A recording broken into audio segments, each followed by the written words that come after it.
Bonjour à tous, bienvenue dans la web radio parenthèse, la radio qui vous met À à l'aise. l'aise. Merci. Donc aujourd'hui, nous sommes accompagnés de personnes très spéciales comme d'habitude. On est avec Thomas. Ouais, bonjour. Salut Thomas. Kylian. Salut. Oh merde. On est avec Alexandre.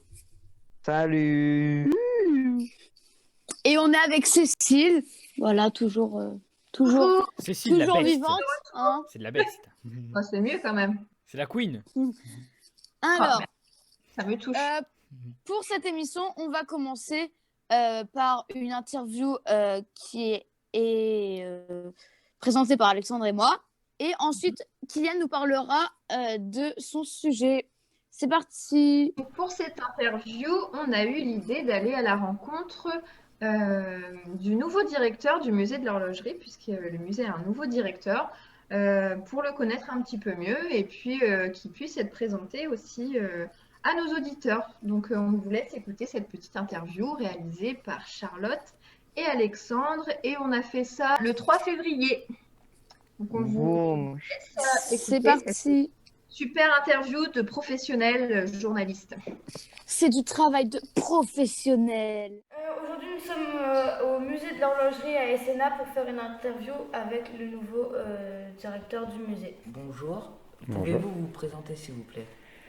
Alors, je m'appelle Kevin Kennel, je viens d'Alsace, j'ai fait une formation dans le patrimoine là-bas, et après, je suis parti à Paris, puis ensuite au Maroc, à Marrakech, et maintenant, je suis ici à Saint-Nicolas, en Normandie. Quelle étude avez-vous fait? Alors, quelle étude j'ai fait? J'ai fait un master professionnel dans le patrimoine avec une option en muséologie, donc en Alsace, dans le sud de l'Alsace, avec où il y a en fait un fort patrimoine industriel aussi qui est très présent. Et où j'ai été en fait déjà formé dès la base à tout ce qui concernait le patrimoine industriel. C'est pour ça que Saint-Nicolas m'a aussi attiré pour venir ici, quoi. Qu'avez-vous fait avant d'arriver à Esséna? Alors, comme dit, j'ai occupé un premier poste au musée Guimet, qui est le musée des arts asiatiques à Paris, où j'étais à la section textile, où j'étais l'assistant en fait de la responsable de la collection textile. J'y ai passé 3 années là-bas et on a notamment travaillé sur une très grosse exposition qui a eu lieu sur Clémenceau et ça en son rapport avec l'Asie. Et après, j'ai eu une opportunité pour partir à l'étranger, au Maroc, à Marrakech, pour rejoindre le jardin Majorelle. Donc c'est un jardin botanique en fait, qui a été créé par ce peintre, qui est Jacques Majorelle, et qui a été racheté dans les années 80 par Pierre Berger et Yves Saint-Laurent. Je fais court, tout l'historique. Et où il y a 2 musées en fait. Il y en a un qui a été créé en 2010 sur les arts berbères et un autre qui a été créé sur Yves Saint-Laurent, qui est en fait un vrai centre culturel qui a été mis en place avec des expositions bien sûr, mais aussi un auditorium, des programmes éducatifs, etc., etc., etc. Voilà. Comment êtes-vous devenu directeur du musée? Comment je suis devenu directeur du musée? Alors, comme je vous ai dit, au début j'étais assistant et en fait à Marrakech, progressivement en fait quand je suis arrivé, on n'était pas beaucoup, on n'était que 2. Il y avait mon directeur et moi, on s'occupait en fait, c'était la base du projet, on a tout lancé et l'équipe s'est étoffée et progressivement j'ai poursuivi cette aventure, j'ai été son adjoint tout le long, je l'ai même remplacé quand il n'était pas là et donc j'ai pris ses fonctions aussi de directeur et c'est pour ça aussi que ça m'intéressait de pouvoir prendre ici une fonction de direction et c'est pour ça que j'ai aussi postulé à Saint-Nicolas, quoi. Voilà comment je suis devenu directeur. C'est quoi le rôle d'un directeur de musée? Du moins, ça consiste à quoi? Ouh là là, alors on fait beaucoup de choses. Alors la première, et c'est si vous voulez la mission première d'un musée, on est là pour conserver une collection. Comme vous voyez autour de nous, il y a plein d'horloges et ça forme ce qu'on appelle la collection du musée de Saint-Nicolas. Donc notre première mission en fait, c'est de pouvoir la préserver pour que toi tu puisses la voir, ton ami aussi, mais pour vos enfants aussi puissent la voir. Moi, en fait, ma mission, c'est que tes enfants à toi puissent aussi venir un jour au musée et voient les objets comme toi tu les vois, pour qu'ils restent dans le même état. Et c'est ce qu'ont fait les prédécesseurs ici à ce poste. Ça, c'est la mission numéro 1, si tu veux. Et après, le but, c'est de pouvoir aussi faire en sorte que tous ces objets, tout ce patrimoine, en fait, qui fait partie de l'histoire de Saint-Nicolas, soit accessible à tout le monde. C'est pour ça qu'on fait des expositions, c'est pour ça qu'on fait des ateliers, des visites guidées, ces genres de choses, quoi. Est-ce que vous vous y connaissez en horlogerie? Alors, je suis pas un spécialiste de l'horlogerie. Je pense même qu'il n'y en a pas beaucoup dans les musées, parce que c'est une des spécificités de Saint-Nicolas, justement. C'est d'être un musée uniquement sur l'horlogerie. Il y en a encore à Besançon, parce qu'il y a une forte aussi, un fort passé industriel autour de l'horlogerie. Donc il y a des collections aussi, donc je pense pas qu'ils sont très nombreux. C'est pas ma spécialité, par contre, comme je vous ai dit, j'ai été très vite sensibilisé à tout ce qui est le patrimoine industriel, dont vient cette collection. Et aussi, j'ai vraiment une préférence pour toutes les collections qu'on appelle d'art et tradition, d'ethnologie, qui parlent vraiment de la vie sociale et historique aussi, par exemple d'une communauté ou d'une ville, ce genre de choses, quoi. Donc pas spécialiste, mais en tout cas ça m'intéresse, quoi. Et à partir d'une collection, même si elle est très spécialisée, on peut parler de beaucoup de choses, quoi. Ensuite, c'est quoi vos ambitions pour le musée, du moins vos projets, etc. Alors, les projets, là, on en a plein aussi. Comme vous le savez, il y a une programmation qui est commune, pas qu'au musée, à d'autres services comme au centre social, avec l'école de musique, avec la bibliothèque. Je pense que vous avez peut-être participé. Cette année, c'est autour des femmes. C'est pour ça qu'on a fait cette exposition. Et donc là, la prochaine, en fait, le prochain thème pour l'année prochaine, on va le faire autour des inventeurs. Et donc ça va être un de nos grands sujets. On prépare une exposition sur ce sujet-là et puis plein d'autres activités à ce niveau-là. Et après, on a d'autres projets qu'on va dévoiler, j'espère, prochainement, rapidement, qui vont nous occuper très vite aussi, quoi. Comment ça se passe avec la crise sanitaire en ce moment au musée? Alors, le musée est fermé à cause de la crise sanitaire, comme vous le savez. On a pu accueillir quelques classes de scolaires, ces genres de choses. Mais on essaye de s'adapter au mieux. Pour l'instant, on n'a pas de date de réouverture, comme beaucoup d'autres lieux culturels, mais on essaye de faire au mieux. Donc là, par exemple, pour ces vacances scolaires, on va organiser, c'est Agnès qui va le faire, on va faire des ateliers via une plateforme numérique où les gens, comme on le fait maintenant, on est habitué avec le Covid, via visioconférence, en fait, on va proposer ces ateliers à distance. On essaye quand même de montrer que le musée est vivant et qu'il continue d'être présent et d'accueillir, même si c'est pas en présentiel, mais en visioconférence du public. Et surtout, nous, ça nous permet, c'est ce qu'on a fait cet après-midi, ça nous permet justement de nous concentrer sur nos missions premières, qu'on n'a pas le temps généralement de faire quand le musée est ouvert. Par exemple, de la conservation, comme je vous disais. Et là, on est en train de faire ce qu'on appelle le récollement. C'est-à-dire que toutes les pièces là que vous voyez partout, on regarde où elles sont, si elles sont bien notées dans notre inventaire et quels sont leur état, si elle est en bon ou en mauvais état. Donc ça, c'est des choses là que maintenant le musée est fermé, ça nous permet de travailler sur nos collections, quoi. Donc le musée est certes fermé, mais on travaille. Voilà. Et pour finir, est-ce que vous avez un dernier mot? Un dernier mot. J'espère vous revoir très vite ici au musée. La web radio en premier, et puis le public, on souhaite aussi qu'ils reviennent, même si on n'a pas encore de date de réouverture. Mais vous, en tout cas, j'espère vous revoir, parce qu'on a plein de sujets pour votre web radio, quoi. Très bien. Eh bien, merci beaucoup d'avoir accepté cette interview. Donc, on est de retour et maintenant, Kylian va nous parler de son petit sujet. C'est parti. À toi, Kylian. Donc oui, mon sujet. Alors, dans la dernière émission, j'avais annoncé une mauvaise nouvelle.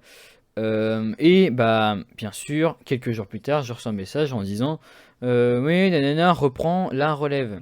Bien sûr, entre parenthèses, c'est la fin des Dune des Soirs Normandie que j'avais annoncé.